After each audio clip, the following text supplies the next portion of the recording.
Spoiler One Piece 1142, Sejarah Sosok Nika.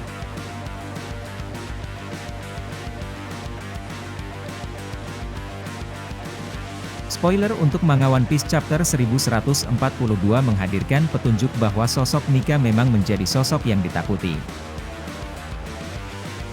Menurut informasinya, chapter baru One Piece ini berjudul The One I Fear the Most, atau sosok yang sangat aku takuti.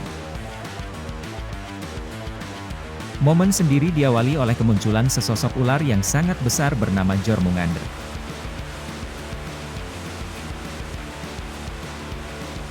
Ular tersebut diperlihatkan menyerang sekolah Walrus yang menjadi tempat belajar anak-anak di Elbap.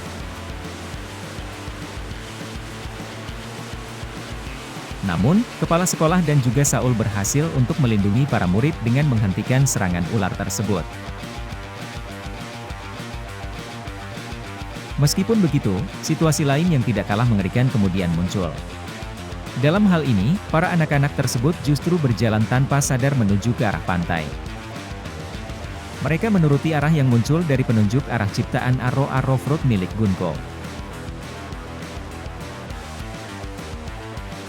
Di sisi lain, kita kemudian kembali melihat kelanjutan dari apa yang dilakukan oleh Luffy dan Zoro di mana mereka mencoba membuka ikatan Loki.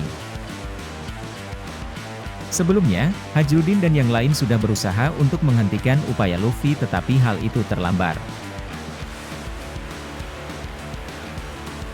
Loki sendiri meminta kepada Luffy dan yang lain untuk membuka ikatan terakhir yang ada di kakinya.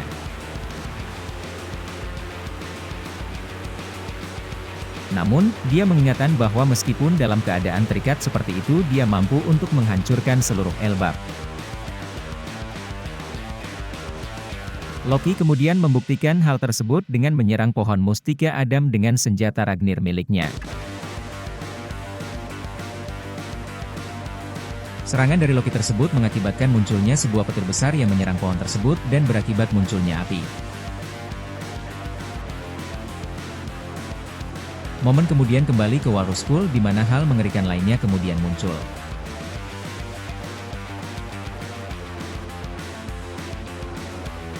Diperlihatkan bagaimana berbagai rasa takut dari para anak-anak muncul dalam wujud gambar seperti sosok Nika dalam siluet hitam, Loki, dan masih banyak lainnya.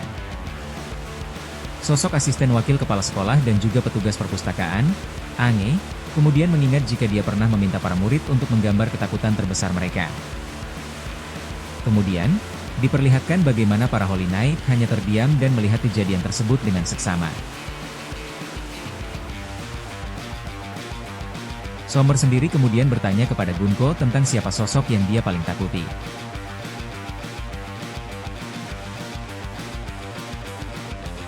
Gunko sendiri menjawab sosok yang dia paling takuti adalah Nika. Chapter baru One Piece akan jeda untuk 1 pekan pada pekan depan.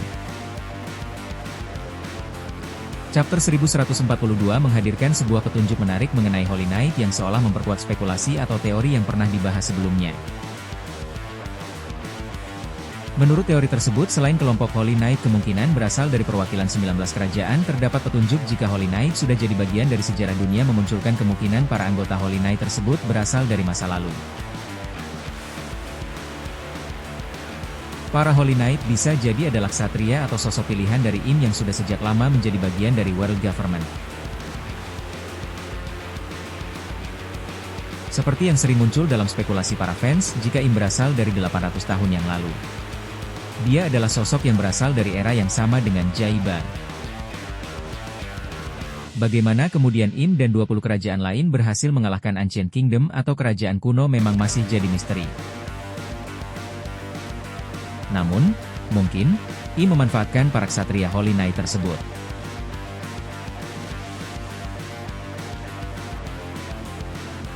Meskipun Ancient Kingdom memiliki teknologi atau peradaban yang maju namun, level kekuatan dari para Holy Knight ini sulit untuk ditandingi oleh Ancient Kingdom.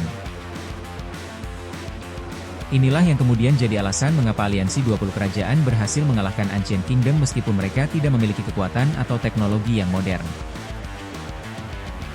Kemudian, dalam chapter 1083 diperlihatkan bagaimana Im memerintahkan Holy Knight untuk menghancurkan 8 kerajaan yang menolak membayar pajak kepada World Government. Bagaimana In kemudian hanya mengirimkan mereka untuk menghancurkan 8 kerajaan yang ada, menunjukkan bahwa World Government tidak butuh kekuatan besar untuk menghancurkan sebuah wilayah. Bagaimana kemudian Gunko bisa mengetahui sosok Nika memberikan petunjuk bahwa dia kemungkinan bukan berasal dari era sekarang? Pasalnya, hanya beberapa pihak saja yang memang mengetahui siapa sebenarnya sosok Nika tersebut.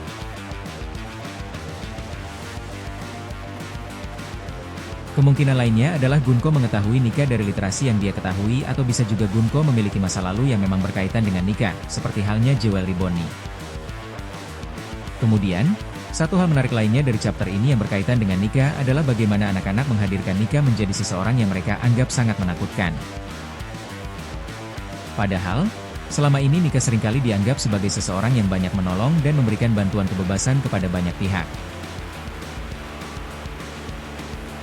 Ini juga seolah kembali mengonfirmasi bahwa Nika memiliki dua sisi.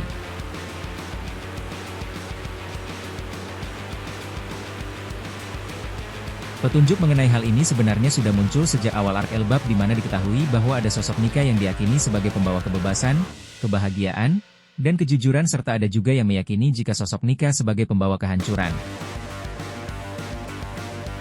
Dua keyakinan mengenai sosok Nika sendiri memang semuanya masih berupa spekulasi semata dengan beberapa petunjuk yang ada termasuk dari apa yang muncul di chapter ini. Meskipun begitu, di sisi lain, spekulasi mengenai ketakutan tersebut dirasa masuk akal. Pasalnya, dalam tulisan kuno Harley sendiri disebutkan jika dunia One Piece sebenarnya sudah pernah mengalami kehancuran sebanyak 2 kali. Menariknya adalah setiap kali dunia hancur atau berada dalam ancaman kehancuran selalu ada kaitannya dengan sosok Sun God. Di awal kehancuran dunia, sosok yang jadi Sun God tidak lain adalah Nika.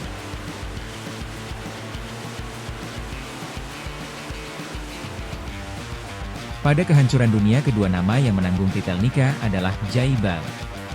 Sedangkan, sosok yang menjadi pemegang titel Sun God ketiga adalah Luffy. Di sisi lain, dengan hampir tidak adanya orang yang mampu menerjemahkan dan memberikan pengertian mengenai teks Harley tersebut, membuat isi dari tulisan tersebut menjadi rancu dan tidak bisa dipercaya. Akibatnya, banyak orang yang percaya juga jika Nika adalah sosok penghancur.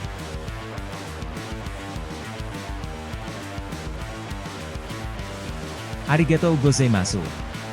Matur tangyu. Luffy Lovers.